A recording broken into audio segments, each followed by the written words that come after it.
Okay, team, what up? Welcome back to erbsclass, man, for 5 more minutes of math. And guess what we doing? Completing more squares. Now, there's a reason why there are so many completing squares videos, because this is important stuff. Yeah, we've talked about a couple of different ways to use completing a square, and today we're talking about using it to switch parabola forms. Right. Remember, there's a couple of different ways for you to see the equation of a parabola. Okay, well, we can have standard form, which looks like this, where we have A, B, and C, but it's in descending order of exponents. You know what standard form is. And then, of course, we have vertex form, right, where we can get the value, the coordinates of the vertex point from the equation itself. Now, these are different, but we can go back and forth between the two. One of the easiest ways to go from standard forms to vertex form, though, is completing a square. Okay, so let's begin. Here we are in standard form, and I know right now, remember from vertex form, there was a quantity squared. That looked like I needed a perfect square trinomial. If I can rewrite this as a perfect square trinomial and then maybe an extra number after that, that would be in vertex form.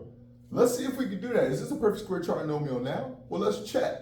Half of this, half of 8 is 4. 4 squared is 16. That ain't 16. I don't have a perfect square trinomial.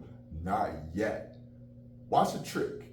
Okay, so notice what I did. I went ahead and moved that plus 4 a little bit further down to leave me some space.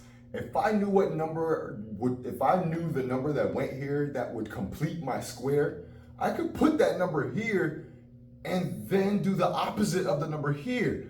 Let me show you. Half of 8 is 4. 4 squared is positive 16. Now, I can't just add 16 to this equation without counteracting it somewhere else down the line. If I add 16 here, can't I then subtract 16 later? And then it's like I never changed anything at all. Yeah, if I add 16 and then later subtract 16, I actually didn't change anything. And now look what we have. That is a perfect square trinomial. Yeah, and then after that perfect square trinomial was 4 minus 16.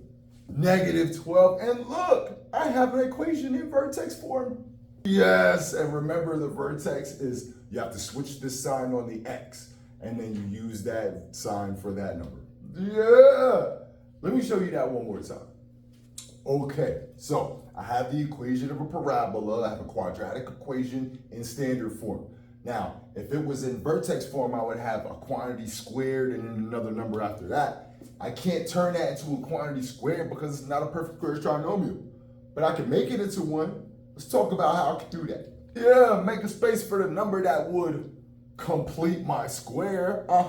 And then leave that positive 20. We'll counteract the number after. What's half of negative 12? Negative 6. Negative 6 squared is, and that completes my square. But I didn't counteract that positive 36. If this was an equation, I could add 36 on both sides.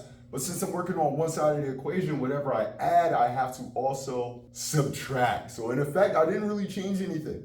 I can factor this, my perfect square trinomial. Yeah, and then add that stuff after the fact.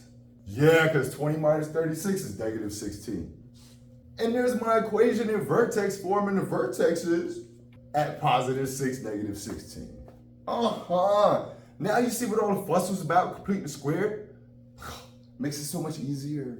I'll see you next time. Bye, guys.